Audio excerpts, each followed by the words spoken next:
holding the line. Police knew this would be difficult, and it was. Just how much quickly became apparent. Trouble broke out as soon as Loyalists and Orange Lodges were stopped from going any further up the Woodvale Road. Their fury at the Parades Commission vented at police. From the Sky, footage released by the PSNI shows just how ferocious this was. On the ground, injured officers dragged to safety. In all, 32 were hurt, 2 of them drafted in from the rest of the UK. Also injured DUP MP and Orange man Nigel Dodds. He was trying to calm the situation down when he was hit either with a brick or bottle meant for police. Knocked unconscious, he was taken to hospital. But that didn't stop the rioting. Police responded with more water cannon. 35 baton rounds were fired, causing a number of injuries. The violence here has been vicious, ugly and sustained. The scale of it, well, just look at the ground here, littered with bricks, bottles, stones and masonry. Anything the rioters could get their hands on. 24 hours on, condemnation from all quarters. Police describing what happened here shameful and disgraceful.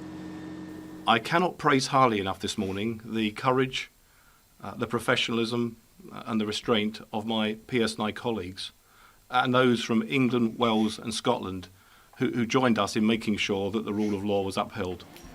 And the Chief Constable scathing in his criticism of the Orange Order, who encouraged people onto the streets.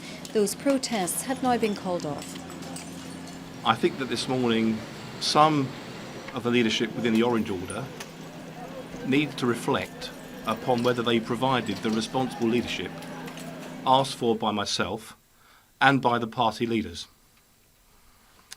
Some of their language was emotive, and having called thousands of people to protest, they had no plan and no control. And rather than being responsible, I think the word for that is reckless. No comment from the leadership of the Orange Order today. Instead, a statement appealing for calm. Whether the Orange Order had called for protests or not, this was going to happen. It was the outworking of that determination by the Parades Commission. The violence is wrong. My own party colleagues suffered as a result of the violence. It was wrong to engage in violence, but if you send out that message, we reward violence, as the Parades Commission do, it's inevitable it's going to happen.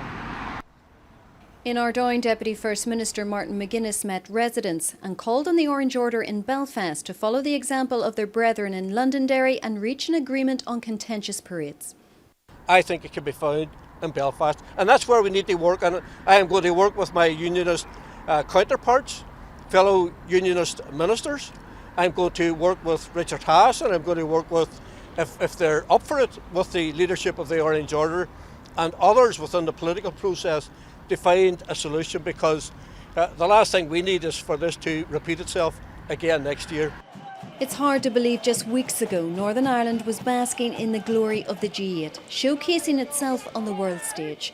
But now the world has yet again seen the worst.